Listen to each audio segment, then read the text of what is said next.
नमस्कार, मैं हूं संजय शर्मा। आप देख रहे हैं 4 PM news network. Uttar Pradesh Bharatiya Janata party में लगता है कुछ ठीक ठाक नहीं चल रहा। मुझे तो लग रहा है कुछ बड़ा होने वाला है। जो राजनीतिक गलियारों में चर्चा है, लखनऊ से दिल्ली तक, वो संकेत दे रहे हैं कि शायद कोई बड़ा ऑपरेशन, बड़ी तैयारी, बड़ी उठापटक बीजेपी में होने जा रही है।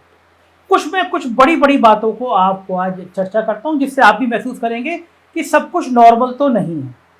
पहले तो मैं बात करता हूं उत्तर प्रदेश के संगठन मंत्री रहे सुनील बंसल जी की, जो पिछले 2013 से सबसे ताकतवर इंसान थे बीजेपी में। मुख्यमंत्री के बाद नंबर 2 की स्थिति थी और 10 साल उन्होंने बीजेपी को बड़ा मजबूत करने में लगाया। और कहा जाता है कि बीजेपी यहाँ आज जिस स्टेज तक पहुंची है उसकी नींव का पत्थर सुनील बंसल थे। 2012-13 के दौर में जब वो आए थे उत्तर प्रदेश में, बीजेपी बहुत खस्ता हाल में थी, बहुत बुरे हालत में थी। सुनील बंसल अमित शाह के साया माने जाते हैं और अमित शाह का स्ट्रेटजी में कोई जवाब नहीं है। अमित शाह जब उत्तर प्रदेश में 2014 में एंट्री करे और उसके बाद जो उन्होंने उत्तर प्रदेश की राजनीति की गणित समझना शुरू करी, तो अमित शाह ने सारी उत्तर प्रदेश के विपक्ष की सारी चालें उल्टी पुल्टी कर दी और भाजपा को यहाँ तक ले आए कि दूसरी बार प्रचंड बहुमत के साथ सरकार बन गई। सुनील बंसल और मुख्यमंत्री योगी आदित्यनाथ के रिश्ते कभी भी सहज नहीं रहे। दरअसल योगी आदित्यनाथ जी भी किसी के सामने ना झुकने वाले नेता हैं। वो भी जिद्दी स्वभाव के हैं।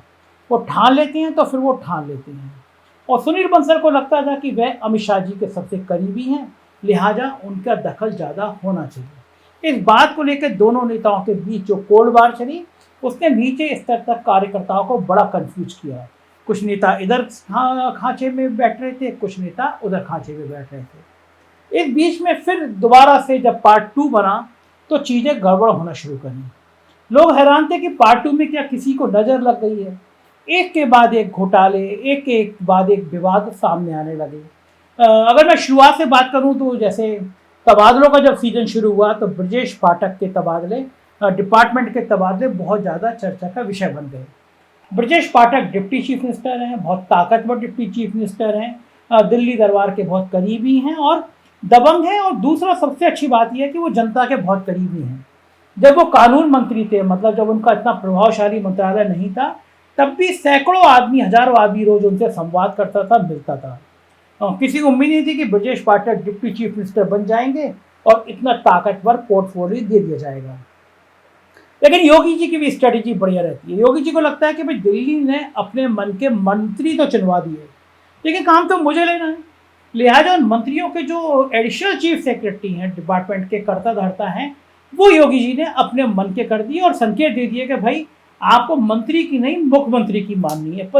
मुख्यमंत्री जी के पंचम तल ने इस तरह के संदेश दे दिए। तो ब्रजेश पाठक हैदराबाद राष्ट्रीय कार्य समिति की बैठक में गए हुए थे और पीछे उनके विभाग में करोड़ों रुपए का तबादले का खेल हो गया, डॉक्टर्स के तबादले कर दिए गए।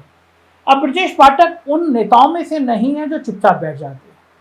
वो आए और चिट्ठी लिख दी उन्होंने अपर मुख्य सचिव को, मुख्यमंत्री को, कि ये भ्रष्टाचार हुआ है।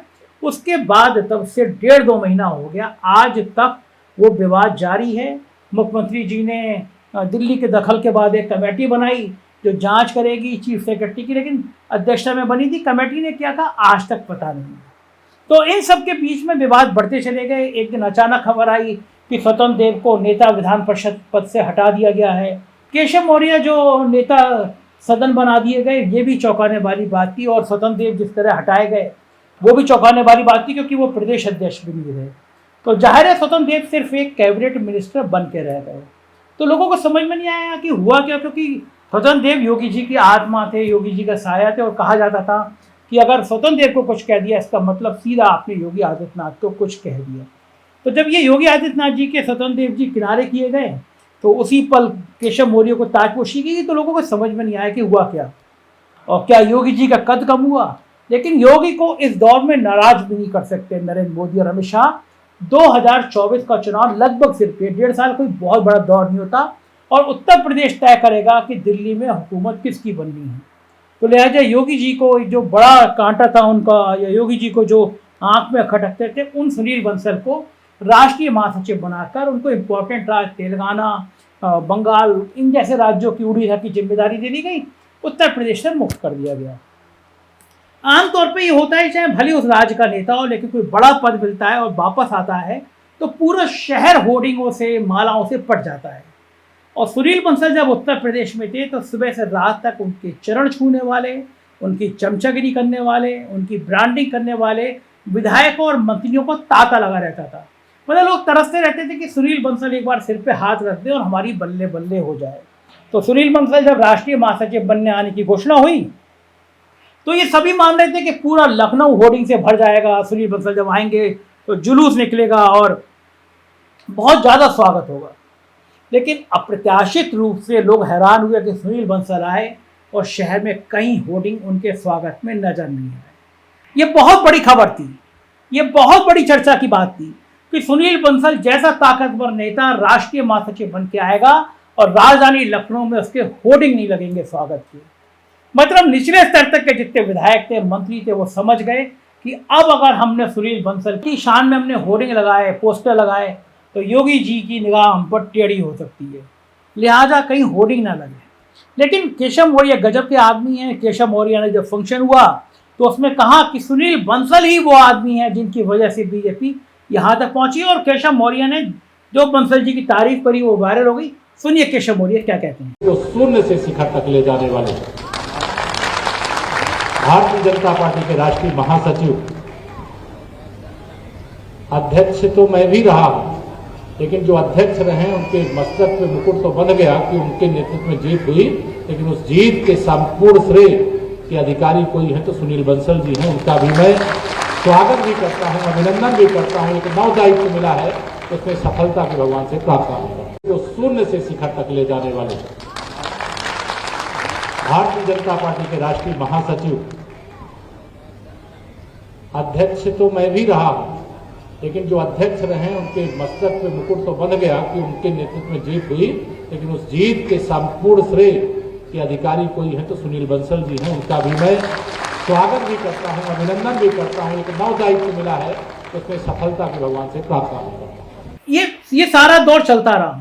ये मन मटाव, खटपट की खबरें आती रही और जितिन प्रसाद के भ्रष्टाचार के मामले जैसे योगी आदित्यनाथ जी के सामने आए, उन्हें खटाक से जितिन प्रसाद के जो ओएसडी था, जो उनके संग लंबे समय तक दिल्ली में रहता था, उसको वापस भेज दिया डेपुटेशन पे, उसकी विजिलेंस की जांच करा दी।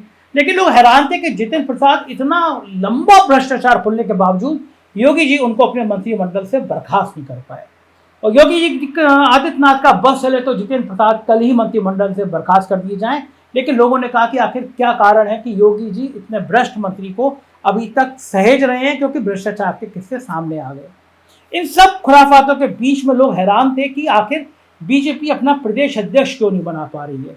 लगभग 2 महीने होने को आ गए सदन देव को इस्तीफा दिए हुए, और इतने बड़े राज्य में बीजेपी अपने प्रदेश अध्यक्ष की तलाश पूरी नहीं कर पा रही है।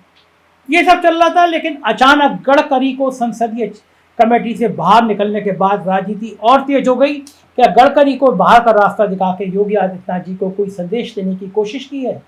इन चर्चाओं के बीच अचानक जेपी नड्डा ने केशव मौर्य को दिल्ली बुलाया। केशव मौर्य दिल्ली गए, जेपी नड्डा से मुलाकात की। फिर राजनीतिक अटकलों का बाजार गर्म हुआ। शांत होता उससे पहले ब्रजेश पाठक को भी दिल्ली दरबार ने, यानी जेपी नड्डा ने तलब कर लिया। ब्रजेश पाठक, केशव मौर्य का दिल्ली जाना, उसके बाद में लौट के आना, राजनीतिक अटकलों का तेज होना, बीजेपी का प्रदेश अध्यक्ष ना बनना, ये बताता है कि भारतीय जनता पार्टी में सब कुछ ठीक नहीं चल रहा है। क्या चल रहा है मैं आपको बताता रहूँगा। आप देखते रहिए 4PM न्यूज़ नेटवर्क। यही चैनल है जो खरी खरी और सच बताएगा। Thank you.